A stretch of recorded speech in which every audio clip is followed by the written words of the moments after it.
Welcome, adventurers. Today on Rebel Den King, I'm going to do a second follow-up video to my ultimate party composition guide video. This time to talk about parties of 3 because several of you asked about it, and also several of you asked, where's the rogue? And spoiler alert, rogues will be present in this. I actually planned these parties of 3 for the previous video, but cut them because I thought, well, the video was getting a bit long and most people play with larger parties, at least in my experience anyway. But since you asked, let's go into parties of 3. And again, I'm going to go over a balanced option, a damage option, and an exploration option.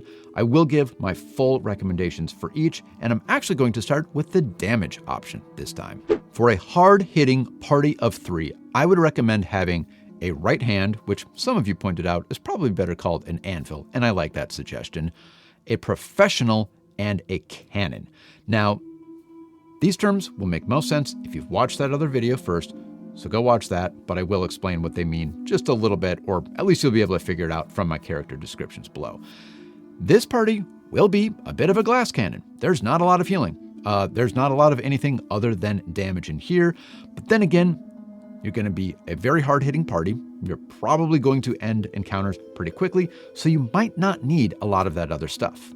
So what am I going to put into my hard-hitting damage option party of 3? Well, starting with that right-hand position, I'm going to go with a champion of the obedience cause with the Touch of Void focus spell. The Iron Command reaction will either make an enemy prone or do damage, and this is the damage party, so we're opting for that debuff and damage over protection as other champion builds typically do. The Touch of Void focus spell is also damage plus debuff, and I want you to imagine this. A creature attacks you, and you use that reaction. They drop prone for a -2 circumstance penalty to their AC. Then you use the Touch of Void focus spell on your turn, dealing damage and dropping their AC by another 2 with a status penalty. Their AC is now down 4, they've already taken some damage, and you can easily crit and destroy them. For the professional, I'm going to go with a Ruffian Racket Rogue. No question that in smaller parties, the skill training of the rogue is going to shine. Going with Ruffian Racket allows you to use the strength as a key ability score and to use sneak attack with some slightly heavier hitting weapons, so you'll deal more damage. This does lose some versatility with the less accurate ranged attacks compared to being a dexterity-based rogue, but hey, this is the damage party and you want to be upfront hitting hard. As far as the cannon, I'm going to go with a water element kineticist.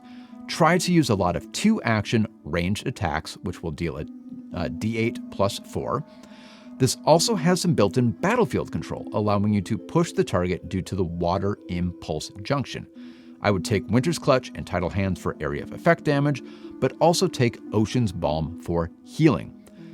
Cool thing about this is you can also move the target of your healing due to the water impulse junction, because Ocean's Balm is a 2-action impulse.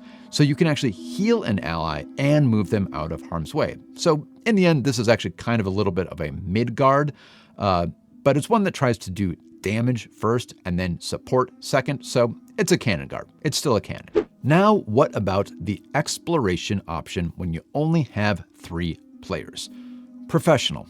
No question here. We're going to see the professional a lot in small parties. A mid-guard because you're going to need a little bit of everything, and a diplomat because this is the exploration option after all.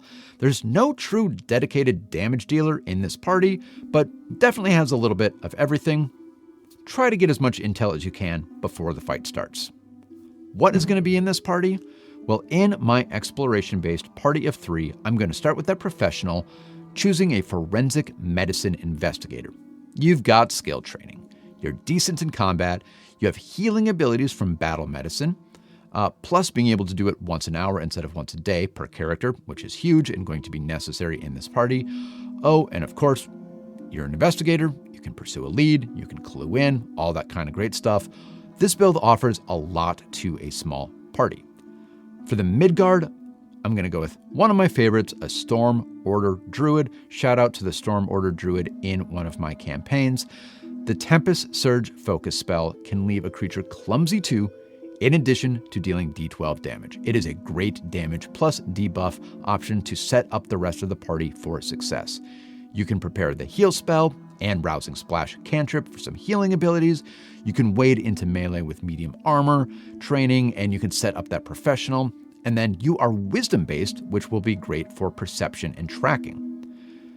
For the diplomat, I'm going to go with the Tome Thaumaturge. You are a charisma based martial. You are great in combat because thaumaturges are great in combat.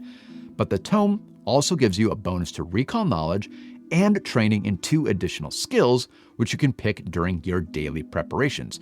So you want to be trained up by default on all of those charisma-based skills to play that diplomat role, but then you can choose additional skills you might need each day. Despite its size, this party should be able to make its way through town, picking up on pieces of information that it needs, everything that it needs to know, maybe get a jump on enemies, on recall knowledge, on knowing what is going on in encounters before you get in there. And once you are in an encounter, I mean, this is not like a weak party by any means. It just does lean a little bit more towards exploration. And now we will end with my balanced option for a party of 3 with a right hand, a professional, and a mid-guard. This is basically the damage option, the damage party, but you are trading a cannon for a slightly more rounded mid-guard. In this, it does give you a little bit of everything, which again, with only 3 characters, you absolutely need. What am I going to put into this party? My balanced party of 3 will have a right hand as a fighter taking snagging strike. This is actually a hammer class acting in the right hand or anvil position with snagging strike. Remember, snagging strike, the target will be off guard to all of your party, not just melee attacks. And since you are single attribute dependent, I would max out wisdom as a secondary stat at a +3 and take field medic background in order to gain battle medicine. For the professional, here it is. Someone asked for it. I think multiple people asked for it. The Thief Racket Rogue. Full dexterity for full thievery. Thief Racket, so that you can apply that dexterity to your damage. You have great ranged options as well because you are maxing out dex. You will be equally accurate in melee as you are in range. And then, of course, you're a rogue, so you have great skill training to round out the party. Now for the Midgard. You know I'm going to do it. It's going to be a bard. Maestro Muse. You want that lingering composition focus spell to free up actions in this party. You are a small party. You need every action you have available to you. You don't want to have to spend one on every turn using Courageous Anthem, so use Lingering Composition. I would also recommend taking the Soothe spell. Nice thing about being a spontaneous caster is if you don't need it, you don't need to heal people, then you don't have to use it. You use something else, but you need to be the one who can heal the healer, which in this case is your fighter, if they happen to go down. And then you can focus on hitting ranged cantrips, or you could use a bow because you have full martial weapon access as a bard. You can wade into melee with a longsword. Lots of great options from this position. And there we have it, your options for a party of 3. Some guidelines to follow to be successful with your smaller adventuring parties.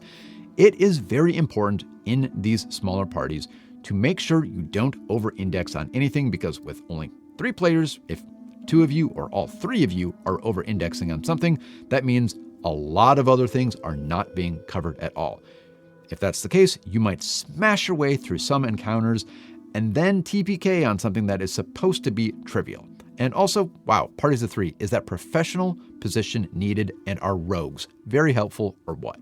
As always, I want to know what you think. Have you played in a party of 3? What did that look like?